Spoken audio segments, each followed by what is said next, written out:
अस्सलाम वालेकुम। चंद नई खबरों और तजियात के साथ जहांगीर खटक आपकी खिदमत में हाजिर है। नाज़रीन, आज जहां न्यूयॉर्क में इतवार की रात और अक्टूबर की 5 तारीख, जबकि पाकिस्तान में पीर की सुबह और अक्टूबर की 6 तारीख है। नाज़रीन, यूं तो पाकिस्तान में रोजाना दसियों खबरें आती हैं, दसियों खबरों पर बहस मुबाहिसे भी चल रहे होते हैं।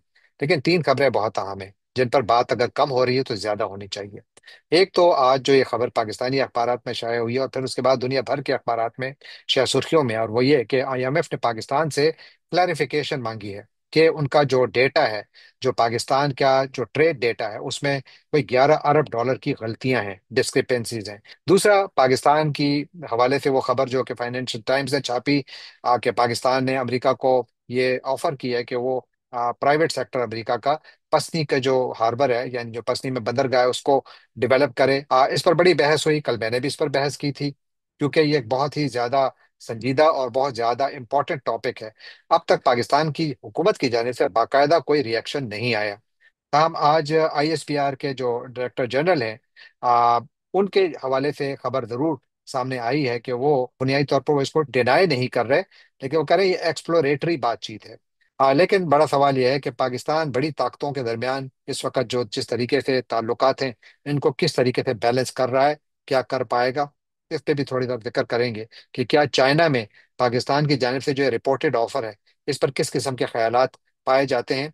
तो ये तमाम सवालात हैं जिनके ऊपर बात बात करेंगे। और आज मैंने दावत दी है एक मारूफ तजिया निगार जो पहले भी इस शो में आ चुके हैं, और ये साबिक बैन अवी बैंकर हैं, और इकॉनमी पर बहुत अच्छी इनकी नज़र है।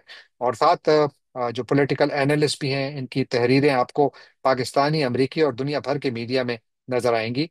जनाब साद हफीज साहब, साद साहब, वेलकम टू द शो। बहुत शुक्रिया जहांगीर साहब। Thank you for joining me today. साथ साहब, बहुत कुछ हो रहा है पाकिस्तान में। मैंने भी इंट्रो में भी अर्ज किया कि पाकिस्तान में अंदरूनी महाज पर भी बहुत कुछ हो रहा है, बैरूनी महाज पर भी बहुत कुछ हो रहा है। लेकिन एक खबर जो कि जो फाइनेंशियल टाइम्स की जानिब से ब्रेक की गई, उसके ऊपर बड़ी बहस की गई, उस पर भी बात करते हैं। लेकिन उससे पहले बात उस खबर का जिक्र जो कि IMF के हवाले से आ रही है, और IMF ने पाकिस्तान से क्लैरिफिकेशन मांगी है $11 अरब के जो रिपोर्टिंग मैकेनिज्म है, या जो पाकिस्तान ने रिपोर्ट किया है अपना ट्रेड डेटा के हवाले से। तो वो कहते हैं कि इसमें डिस्क्रिपेंसीज हैं, इसमें गलतियां हैं। और ये 2 सालों का डेटा है, यानी 2023-24 और फिर 2024-25। तो मेरा सवाल ये कि ये एग्जैक्टली है क्या, कैन यू अनपैक इट, कि ये इसमें क्या वो मांग रहे हैं, क्यों उनको इससे मसला है। जी, बड़ा सीरियस मसला है ये, और काफी स्कैंडलस हो सकता है ये आगे चल के। इसमें ये हुआ है कि दो गवर्नमेंट की इदारे हैं जो कि स्टैटिस्टिक्स रिपोर्ट करते हैं। अच्छा। एक जो है वो उसके पास है रेवेन्यू, ये जो है ना, इनलैंड रेवेन्यू जो डिपार्टमेंट है हमारी, CBR। और दूसरा है कस्टम्स का। तो जो हम्म। CBR का डेटा था, उनकी जो ऑर्गेनाइजेशन है, उसने अंडर रिपोर्ट किया इसको। और imports of textiles imports of textiles और मेटल्स का जो नंबर था वो गलत था। अब तक तो ये कह रहे हैं कि ये इंटेंशनल नहीं था, मिस स्टेटमेंट था, हो जाते हैं कभी कभी। लेकिन जो दूसरी डिपार्टमेंट है जो कस्टम्स में आती है, उन्होंने डेटा ज्यादा रिपोर्ट किया इंपोर्ट्स का। उससे ये होगा उससे ये होगा कि एक तो इंटरनेशनल इन्वेस्टर्स डिपेंड करते हैं, क्योंकि ये data bureau of statistics Pakistan वाला जनीवा की एक ट्रेड डेटा है, वहाँ जो ग्लोबल डेटा रखता है हर कंट्री के ऊपर, उसको रिपोर्ट करते हैं। तो वहाँ इन्होंने अंडर रिपोर्ट किया है। तो वो इंटरनेशनल इन्वेस्टर्स उसको विल बी कंसर्न कि भाई हमारे सिस्टम्स कैसे हैं। एक तो ये हम्म। है। और दूसरी एक मेजर जो चीज हुई है कि लास्ट 2 ईयर से ये रोजी पिक्चर शो कर रहे हैं कि हमारा करंट अकाउंट सरप्लस है। अब ये डेटा अगर जब रिजॉल्व होगा तो ये जो करंट अकाउंट है 2 साल का, पोटेंशियली ये नेगेटिव में जा सकता है, which is more realistic in my opinion anyway. क्योंकि ये हम्म। डेटा जो है बड़ा मार्जिनल सा था कि economic conditions are getting better. लगता है इससे है, ये जो स्कैंडल सा हुआ है कि कंडीशंस आर मच वर्स। तो इसका अगर मैं सादा अल्फाज में बयान करूं, तो आप बेसिकली ये फरमा रहे हैं कि पाकिस्तान की एक एजेंसी, यानी कि पाकिस्तान कस्टम्स, जो कि पाकिस्तान के अंदर जो कुछ आता है या जाता है पाकिस्तान से बाहर, जी उसको वो लोग यानी उसको वो डॉक्यूमेंट करते हैं, और वो उनका डेटा एक है। और जो पाकिस्तान का एफबीआर है और इसके साथ जुड़े हुए इदारे हैं, जी। वो जो डेटा है वो अपनी तरफ से उन्हें फच किया हुआ है, यानी बदला हुआ है। इसका मतलब ये हो कि पाकिस्तान ने इंपोर्ट ज्यादा किया, यानी इंपोर्ट्स पर ज्यादा खर्च किया, और दुनिया को बताया कि हमने कम इंपोर्ट किया। क्या इसका ये मतलब है? बिल्कुल ये मतलब है। इसका एक ये मतलब है। अब ये क्वेश्चन ये है कि आईएमएफ ने डिमांड किया, आईएमएफ ने जो कि हमें पैसे दे रहा है इस वक्त अंडर एन आईएमएफ प्रोग्राम, कि you have to make this clear to all in a public way, public disclosure करिए। लेकिन हम लोग जो गवर्नमेंट है वो रिलक्टेंट है, क्योंकि अगर ये नंबर्स आ गए बाहर तो फिर डीप क्वेश्चनिंग शुरू हो जाएगी about governments economic policy and more importantly the government trust. बिल्कुल, ट्रस्ट ही की बात मैं इस पर आ रहा था कि अगर एक गवर्नमेंट नंबर्स को फच करती है, यानी मुस्लिम लीग नून की गवर्नमेंट की तारीख रही है, इससे पहले भी इनके ऊपर ये इल्जाम लगता रहा है कि ये नंबर्स को फच करते रहे हैं। और इनमें इत्तेफाक डार साहब जो इस वक्त पाकिस्तान के डिप्टी प्राइम मिनिस्टर हैं, इन पर और इनसे पहले भी जो फाइनेंस मिनिस्टर रहे हैं, उन पर ये इल्जाम लगता रहा है। लेकिन मेरा सवाल ये है कि अगर ये बात सच्ची साबित होती है कि जो आईएमएफ ने पकड़ी है ये गलती या ये बेईमानी, हम इसे जो भी कहें क्योंकि हमें मालूम नहीं है, तो इसका क्या मतलब, यानी इकोनॉमिक, आप एक इकोनॉमिस्ट भी हैं, बैंकिंग सेक्टर से आपका ताल्लुक रहा है, बहुत गहरी नजर है। इसका ओवरऑल पाकिस्तान की इकोनॉमी की जो इकोनॉमिक पिक्चर है, यानी इससे मजीद ब्लीक नजर आएगी अगर इसका रियलिस्टिक नंबर सामने आए? और ये कि क्या इसका पाकिस्तान और आईएमएफ के ताल्लुक पर भी कोई असर आ सकता है? मेरा ख्याल में कि दोनों चीजें हो सकती हैं। मैं पहली चीज पहले ले लेता हूं कि भाई लैक ऑफ ट्रस्ट की बात करते हैं तो international investors, international lenders like IMF, ऐसे लोग अब बड़ी कंसर्निंग व्यू से देखेंगे पाकिस्तान के जो स्टेटिस्टिक ऑफिशियल जो बाहर आते हैं। उनको हम्म। पता है ये चीजें सब होती रही हैं, जैसे आपने मेंशन किया प्रीवियस पीएमएल की जो गवर्नमेंट्स थी उनमें मुझे पता है कि क्या होता रहा है। और वो मेनी डेवलपिंग कंट्रीज में ये गवर्नमेंट्स करती हैं ऐसी चीजें। लेकिन पाकिस्तान का we are caught out because of the IMF programme. अगर कोई आईएमएफ प्रोग्राम नहीं होता तो ऐसी चीजें बाहर भी नहीं आती। ये बड़ी इंपॉर्टेंट बेशक। बात है। ठीक है ना। और दूसरी बात जो है कि इससे क्या आपने पूछा था दूसरी चीज। दूसरा ये है कि जो ओवरऑल आपके ऊपर जो, यानी आपकी जो या इकोनॉमिक रियल डेटा है, अगर वही आपके पास नहीं है तो आपको तो पता नहीं है कि आपकी इकोनॉमी कहाँ खड़ी है। इसका मतलब है कि या तो हम डिफॉल्ट कर चुके हैं, या हम डिफॉल्ट के करीब हैं, या आईएमएफ और पाकिस्तान के दरमियान जो ताल्लुक है उसमें वो ज्यादा कंडीशनैलिटीज लगा सकते हैं। ये मैं पूछ रहा था। या बिल्कुल कर सकते हैं ये सारी चीजें। मैं इस तरह आपको ब्रीफली एक्सप्लेन कर देता हूँ कि हम्म। पाकिस्तान जो था वो इंटेंसिव केयर में था हम्म। इकोनॉमिकली। फिर ये आईएमएफ का प्रोग्राम आया तो इन्होंने कहा कि भाई हमने ये आईएमएफ का प्रोग्राम आई थिंक 2023 में साइन किया है, नंबर 25th प्रोग्राम ऐसे ही है। इससे 2 साल के अंदर स्टेबिलिटी आई है पाकिस्तान के अंदर, तो हम जनरल वार्ड में चले गए। अब ये जो नंबर्स आ रहे हैं, मैं मेरी वरी ये है कि फिर हम इंटेंसिव केयर में चले जाएंगे। ये तो गवर्नमेंट तो ये पिक्चर पे पोस्ट की कि मैक्रो इकोनॉमिक स्टेबिलिटी आ गई है, तो इन्वेस्टर्स को आना चाहिए। लेकिन कोई इन्वेस्टर नहीं आ रहा, एफडीआई नहीं आ रही, विच इज एसेंशियल जो चीज होती है। और इन नंबर्स की जो फजिंग हुई है या मिसस्टेटमेंट हुआ है, जो कुछ भी हुआ है, उससे और भी इन्वेस्टर कॉन्फिडेंस कम हो जाएगा। लेकिन एक चीज, कि पाकिस्तान जिस तरीके से अपने आप को प्रेजेंट कर रहा है, तो आप कह रहे हैं कि पाकिस्तान इंटेंसिव केयर से जनरल वार्ड पे आ गया है। लेकिन ये तो उन नंबर्स की बुनियाद पर है जो गवर्नमेंट देती रही है, जो गलत हैं। Yeah. इसका एक मतलब तो ये भी हो सकता है कि Pakistan never came out of intensive care, because Pakistan के जो नंबर हैं आप देखिए, जब ये आई एम श्योर कि पाकिस्तान को ये कम्युनिकेट तो पहले किया गया होगा, क्योंकि अभी जो ताज़ा तरीन नंबर्स आई हैं पाकिस्तान के जो ट्रेड डेफिसिट के हवाले से, कि उसमें 46%, लास्ट क्वार्टर में 46% इंक्रीज हुआ है, विच इज हॉरिबल। $1 अरब का आपने ज्यादा सामान इंपोर्ट किया है, और आपकी एक्सपोर्ट जो है उनमें 3.6% इंक्रीज हुई है। लेकिन अगर आप ईयर ऑन ईयर चेक करें, month two month 3.6, Yeah, yeah, year on year 11 point something जो है वो कम हुई है। तो yeah. पाकिस्तान की एक्सपोर्ट्स कम हो रही हैं, पाकिस्तान की इंपोर्ट्स बढ़ रही हैं। क्या हम इस बात पर भी एतमाद करते हैं कि वाकई 46% है? क्योंकि तो झूठ बोल रहे हैं फिर। हो सकता है ये 56% हो सकता है 86%, वी डोंट नो दैट। जी हाँ बिल्कुल। अब आप रिलाई नहीं कर सकते इन नंबर्स के ऊपर, तो ये सारी सिनारियोज जो आप पॉइंट आउट कर रहे हैं पॉसिबल हैं। लेकिन अभी इससे ये होता है ना कि देखिए, आईएमएफ फिर भी इंडिपेंडेंट डेटा लेती है, मैं इतनी चीज कह देता हूँ। तो उनको ये पता होगा कि ये अगर फजिंग कर रहे हैं, तो उनकी जो एनालिसिस है, मैंने इन ऑर्गेनाइजेशन के लिए काम किया है, इनके साथ राइट। काम किया है। So what I am saying is कि आईएमएफ अभी तक कोई ऐसी ड्रास्टिक मेजर नहीं ले रहा। अगर आईएमएफ ने सस्पेंड कर दिया प्रोग्राम, या आईएमएफ ने ये जो $1 बिलियन नेक्स्ट मंथ आने वाले हैं वो नहीं दिए इस बेसिस के ऊपर के नंबर्स जो हैं, तो उससे पाकिस्तान को बड़ी मुश्किल आ सकती है। तो आप समझते हैं कि ये जो रिपोर्ट है आईएमएफ की, जो ये क्लैरिफिकेशन जो मांगी है, इससे आईएमएफ का प्रोग्राम खतरे में पड़ सकता है? पड़ सकता है, लेकिन फिर बात वही आती है कि जो मेजर शेयर होल्डर्स हैं आईएमएफ में, वो तो आजकल पाकिस्तान के साथ है, which links us to the following story. तो आजकल तो हमारे जो एक्सटर्नल कंडीशंस हैं, एटलीस्ट सरफेस के ऊपर, आर लुकिंग गुड। तो बिल्कुल। अब जैसे अमेरिका, चाइना, सऊदी अरेबिया, ये मेजर शेयर होल्डर्स हैं आईएमएफ में। तो पॉलिटिकली, तो I don't think they will pull the programme, but that's my opinion only.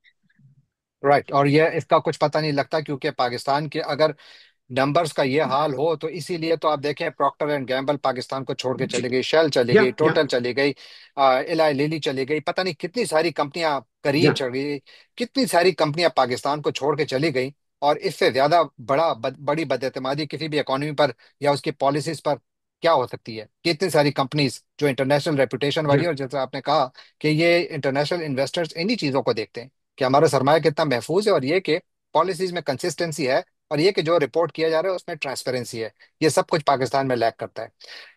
साथ ही पाकिस्तान, चूंकि जैसे आपने कहा कि एफडीआई बहुत जरूरी है, और पाकिस्तान बड़ा डेस्परेट है कि एफडीआई आए, और ये कोई, मेरा ख्याल है कि बुरी ख्वाहिश भी नहीं है, अच्छी ख्वाहिश है। इसके लिए या अगर कुछ किया भी जाए तो बहुत अच्छी बात है। तो इस सिलसिले में जो अभी फाइनेंशियल टाइम्स की खबर आई, उसके बाद काफी पाकिस्तान में कुछ आवाजें उठी, इतनी ज्यादा तो नहीं उठी लेकिन आवाजें उठी जरूर।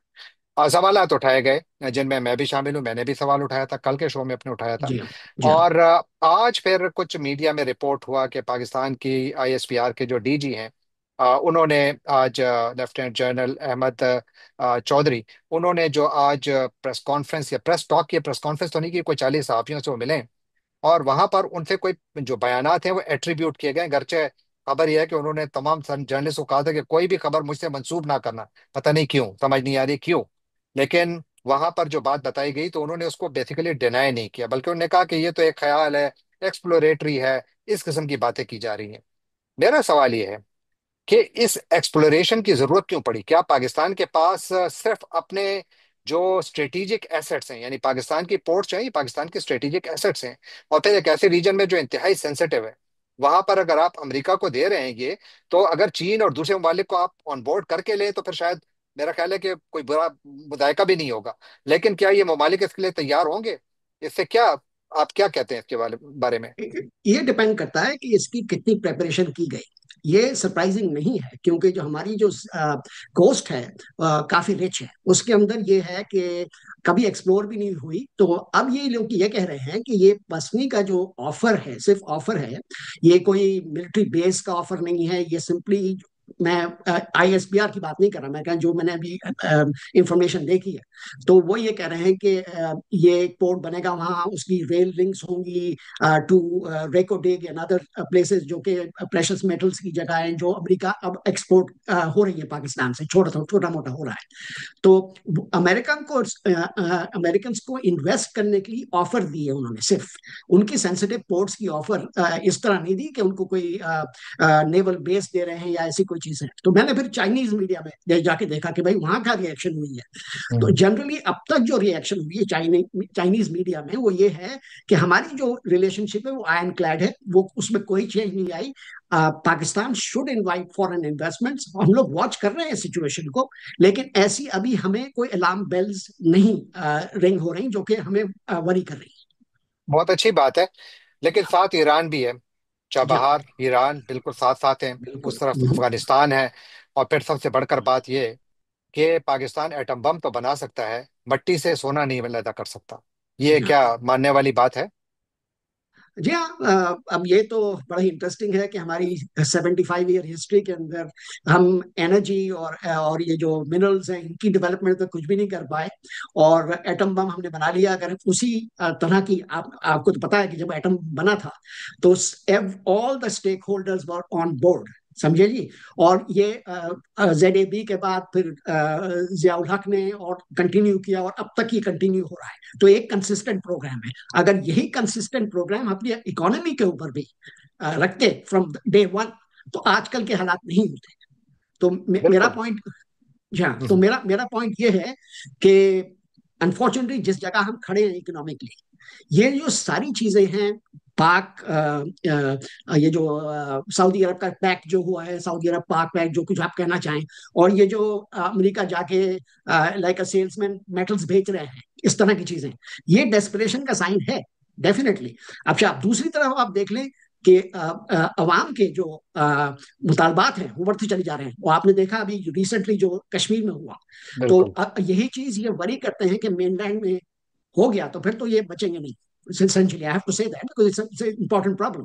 तो लेकिन अगर ये इकोनॉमिकली कुछ शो कर सकते हैं, और वो इसी तरह होगा कि एक तो अनएम्प्लॉयमेंट कम हो, और दूसरी पॉवर्टी कम हो। और ये अब तक इसमें मिजरेबली फेल हो रहे हैं और कर रहे हैं।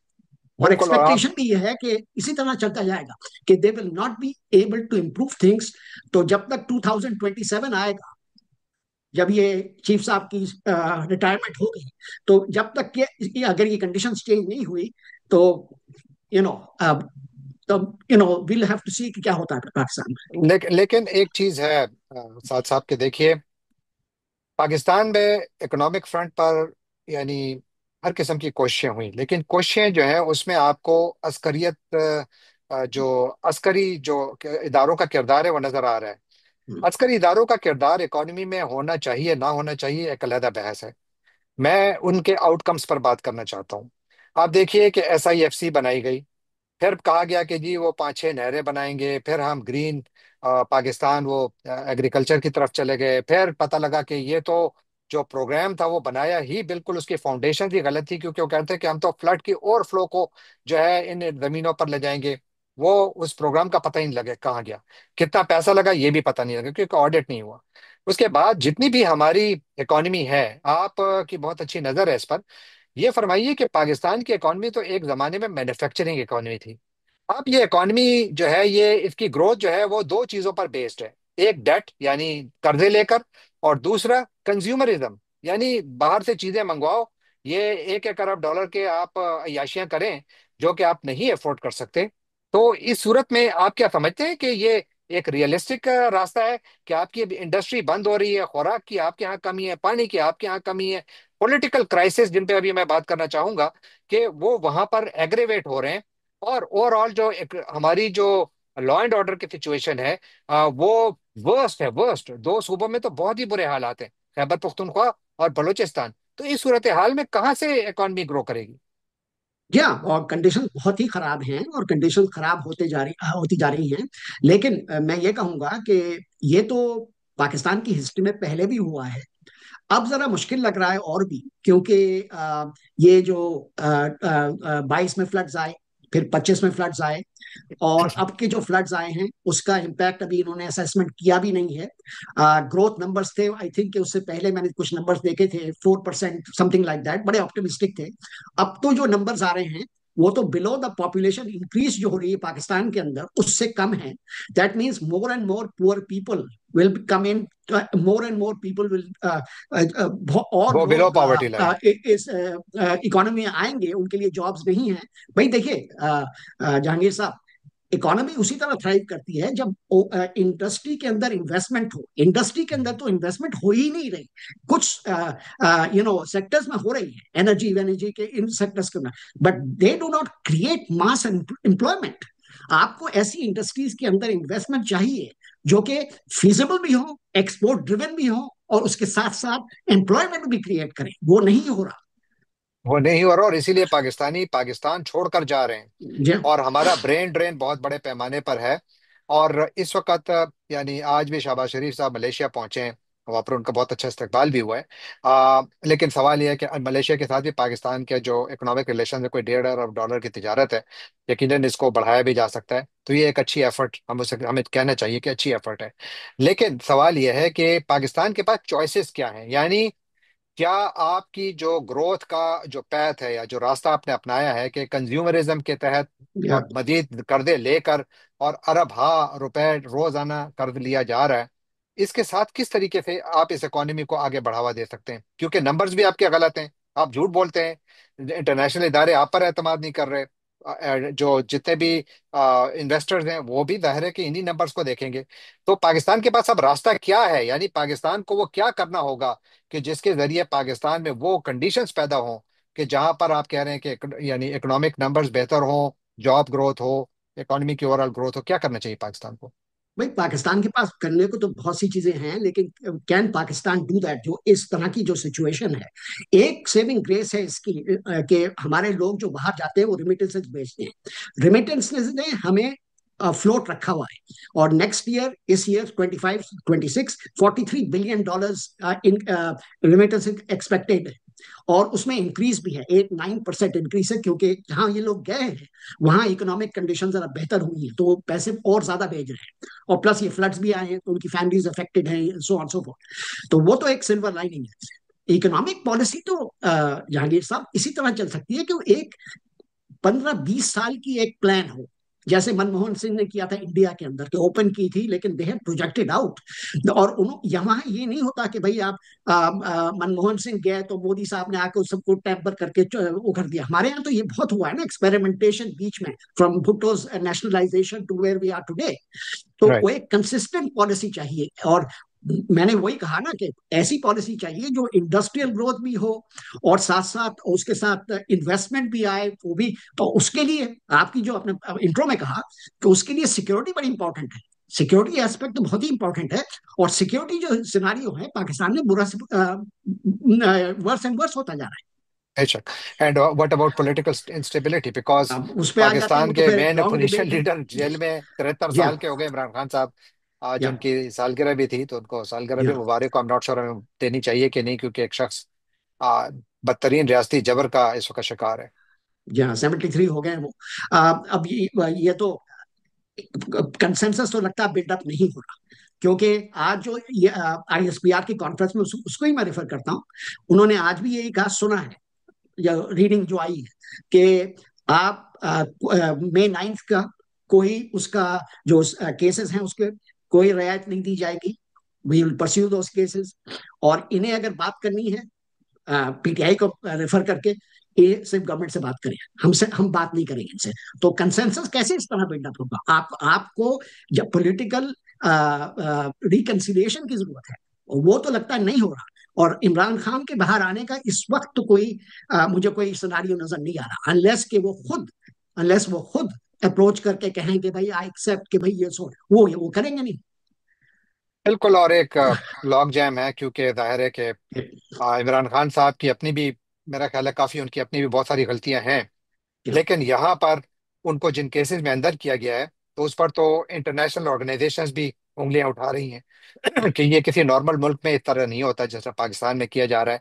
और उसकी वजह से भी इंटरनेशनल इन्वेस्टर कैसे आएगा यहाँ पर, कि जब उसको नजर आ रहा है कि हजारों पॉलिटिकल प्रिजनर्स अब भी जेल में हैं, मिलिट्री ट्रायल सिविलियंस के हो रहे हैं, और पाकिस्तान की अदलिया उसकी इजाजत दे रही है। तो इस सूरत हाल में जाहिर है कि एक इंस्टेबिलिटी का फैक्टर तो है।